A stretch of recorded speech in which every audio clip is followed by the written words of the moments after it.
국립의료원에 20살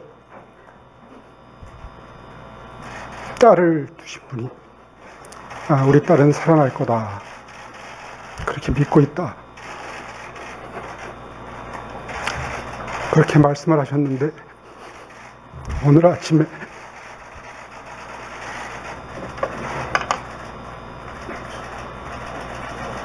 사죄의 말씀이 늦어서 죄송합니다.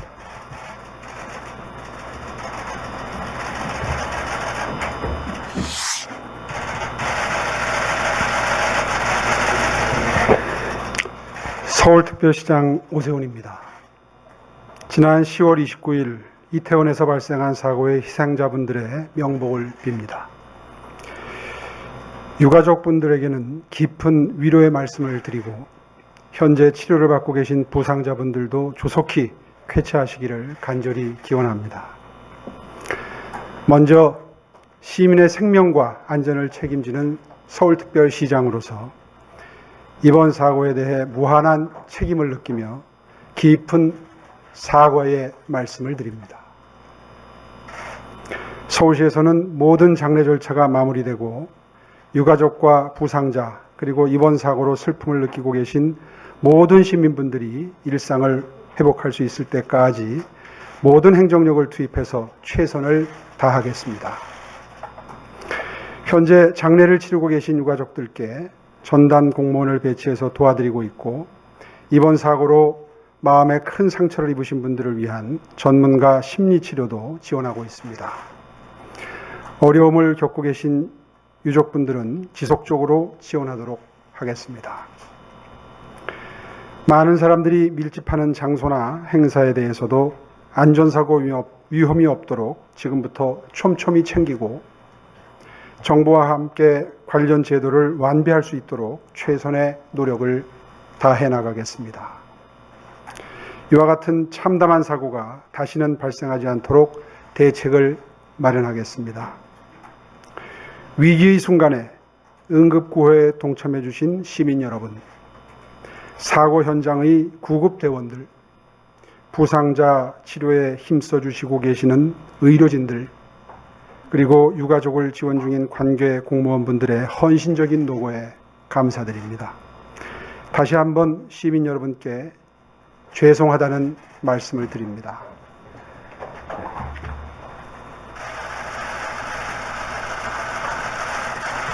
사고가 지난 시점이 조금 지났는데 이렇게 급하게 사과 입장문을 밝히게 되신 계기가 궁금합니다. 사실 어저께까지는 경황이 없었습니다.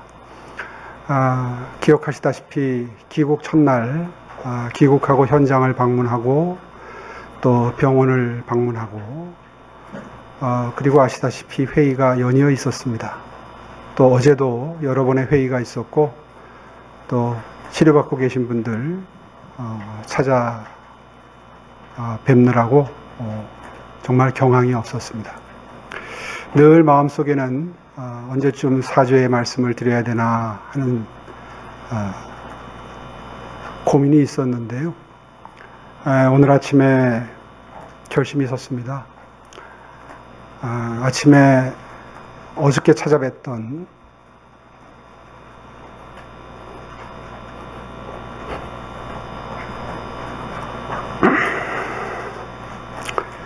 국립의료원에 20살 딸을 두신 분이 어제 제게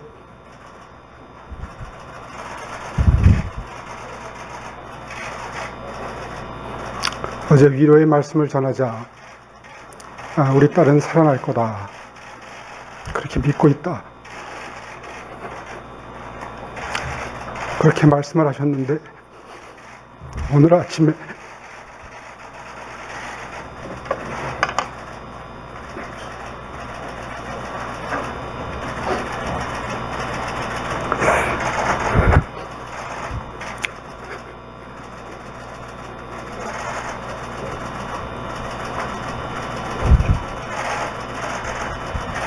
돌아가셨다는 말씀 들었습니다.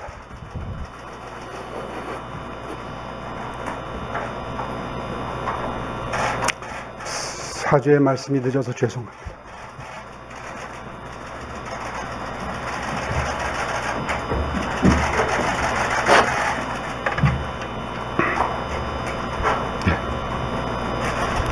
네. 그러면은 오늘 사죄의 내용에는 서울시의 예방 대책이 미흡했다는 지적을 인정하시는 건지, 인정하시는 거라면 구체적으로 어느 부분이 좀 미흡했다고 생각하시는 건지가 첫 번째로 궁금하고, 두 번째로 지금 시의회에서 관련 조례 제정 움직임이 있는데 이 부분에는 어떻게 협조할 예정이신지 궁금합니다. 앞으로 수사기관의 수사가 예상이 됩니다. 아마 한 시민단체가 고발을 했다는 기사를 봤습니다. 아마 조만간 수사가 계속될 거고요. 자연스럽게 책임의 소재가 밝혀지리라고 생각을 합니다.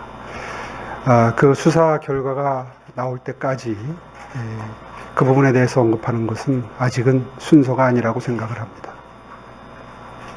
사실 책임 소재를 가릴 수 없는 주체가 없었다는 행사라는 말은 있지만 어쨌든 10만 인파가 예정이 된 상황이었고 그 상황에서 시와 구도 역할을 하지 못했다는 지적이 있는데 그 부분에 대해서 시 차원에서 내부적으로 감사라든지 아니면 점검을 한다든지 이런 부분이랑 그 다음에 또 구청에 대한 감독 권한도 있는데 용산구에 대해서는 좀 어떻게 대응하실 생각이 있는지 좀 궁금합니다. 그렇지 않아도 죄송합니다.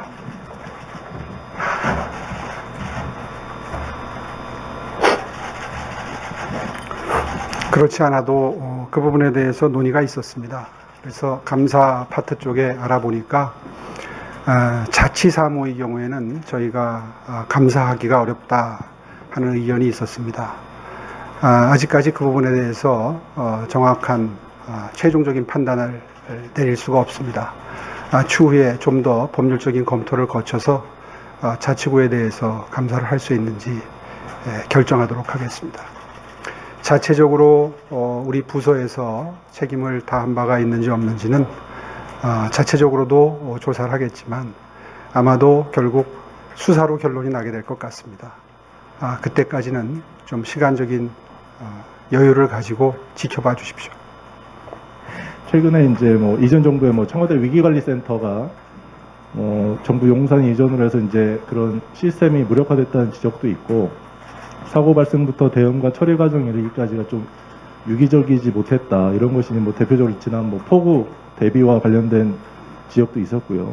근데 서울시 같은 경우에는 그와 좀 비슷한 전임 시장에 구축한 시민시장실이 그런 비슷한 시스템으로 운영이 됐던 것으로 알고 있습니다. 그래서 임기를 시작하시면서 해당 시스템을 가장 먼저 좀 폐기를 하시면서 그 다양한 위기 재난 상황에 실시간으로 좀 대응할 수 있는 부분이 좀 불비하지 않았느냐 이런 얘기가 있는데 그런 것과 이제 별개로 오 시장님 이후에 이런 실시간 위기 관리 시스템을 충분하게 구축하고 이제 활용하고 계시는지 혹은 좀 불비하다면 관련된 시스템을 좀 더 보완할 계획이 있으신지 이걸 좀 궁금합니다.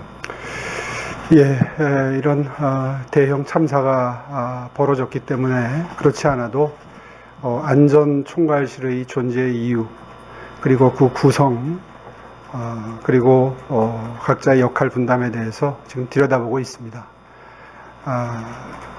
아마도 앞으로 기구 개편이나 임무를 부여함에 있어서 변화가 있지 않을까 이렇게 생각합니다. 그리고 아울러서 오늘 국무회의에서도 말씀이 나왔었습니다마는 지자체와 경찰 간의 유기적인 협조 체제가 구축되는 것이 매우 절실하다. 앞으로 더욱더 중요하다 하는데 의견이 모아졌습니다. 따라서 서울시와 경찰이 어떻게 앞으로 유기적인 협조 체제를 더욱더 촘촘하게 만들어 갈지에 대해서 논의가 있을 겁니다. 또 질문이 있으십니까? 네. 그러면 더 이상 질문이 없으신 것으로 보고 오늘 발표를 이상으로 마치도록 하겠습니다. 참석해 주셔서 감사합니다.